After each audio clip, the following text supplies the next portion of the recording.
Tu cara parece un asno, dijo Payu en broma a su novio. Ryan lo mira, pero luego voltea su mirada a la pared. Payu trata de que Ryan lo mire, pero desde que regresaron de la casa del señor Packin no le habla. Por eso cree que algo pasó en la casa. Sabe que el señor Packin no es alguien que se molestaría por pequeñas cosas. Por eso cuando fueron juntos con Ryan y su amigo sabe que se debe a otra persona, quien es importante para Packin. Ryan no soporta y le pregunta a Payu si es divertido estar con el señor Packin. Payu no notó nada extraño su pregunta y le contesta que si era él quien quería hablar con él. Claro que alguien como Ryan no quisiera hablar con Packin, por eso dice que no. Y que mejor le diga que de qué hablaron. A Payu le gusta ver a su novio malhumorado, por eso guarda silencio para molestarlo. Pero como se mantiene callado, Ryan le dice que si no quiere hablar porque no se queda con el señor Packin. Y se levanta para irse a otra habitación. Pero Payu lo detiene y lo sujeta de la cintura para besarlo. Ryan, más molesto, le dice que quien le permitió abrazarlo y besarlo, porque debería ir con Packin si tengo a mi novio aquí, dice Payu. Ryan le grita que es porque tuvo sexo con el señor Packin.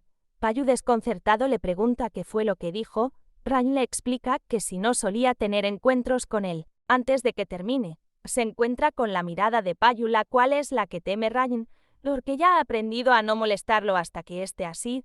Por eso optó por callarse, pero Payu no lo dejaría así, y es insistente en que le responda dónde o quién le dijo eso. Ryan, sin otra salida, le dice que alguien en la casa del señor Packin, alguien llamado Grab. Ryan cree que no tiene la culpa, pero se siente a morir con la voz y la mirada de Payu. Aún así le pregunta si realmente durmió con él. Payu le explica que sí es alguien importante para Packin, pero no de la forma que cree, porque solo es el mecánico a quien confía sus autos más caros. Ryan, queriendo escapar, dice que va al baño. Payu no lo deja irse diciéndole que si no quiere comprobar. Ryan con miedo le contesta que no. En la cama de Payu yace un joven esbelto con piernas blancas, completamente desnudo y avergonzado. Eso hace que Payu saque a relucir la vez cuando Ryan lo montaba para ser buen jinete en la sala, y Saifa, el hermano de Payu, los vio. Fue tan vergonzoso para Ryan que quería cavar un hoyo y meterse. Desde esa vez ya tiene más cuidado de dónde hacerlo. Payu sabe muy bien dónde tocar para encender al chico, desde lamer el lóbulo de la oreja hasta tocar la parte interna de sus muslos, empezando con suaves toques hasta ser más agresivo. Esto hace que los labios de Ryan se separen pidiendo un beso, pero Payu solo besaba superficialmente sus labios y Ryan no quería solo eso, quería mucho más, su lengua dentro de su boca, y por eso no pudo más y jaló la cabeza de Payu para darle un beso profundo, calentándolo mucho más hasta pedir que no solo siga con sus dedos.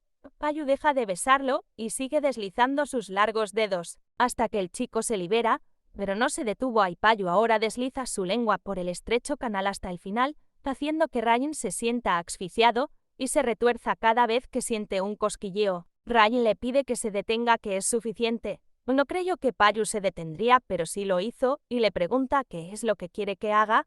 Ryan, muy avergonzado, le contesta que quiere su.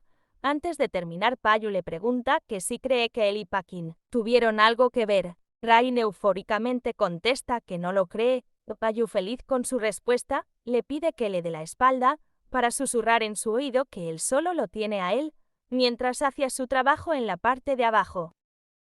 Se seguía moviendo intensamente, como queriendo decir que su novio no piense ni por un segundo que él pudiera estar con alguien más. Es tanta la euforia que Ryan tiene ganas de hacer pis y le pide a Payu que se detenga para ir al baño. Pero eso no hizo que se detuviera, al contrario, le dice que lo haga. Ryan, suplicando, no logró aguantar y lo hace frente a Payu. Este se disculpa con su joven novio por ser duro con él, pero que lo hizo para que no crea que tiene algo con Packin o alguien más. Ryan le dice que es un malvado. ¿Qué es lo que hará si quiere que lo vuelvan a hacer así? No podrá costear las sábanas que tendrán que cambiar cada vez. Payu honestamente a veces no podía seguir el ritmo de los pensamientos de Ryan. Se lo dice mentalmente mientras abraza fuertemente al menor. Al final sabía que solo Ryan lo enamora así y que debía estar agradecido con el señor Packin, quien fue el detrás de esto.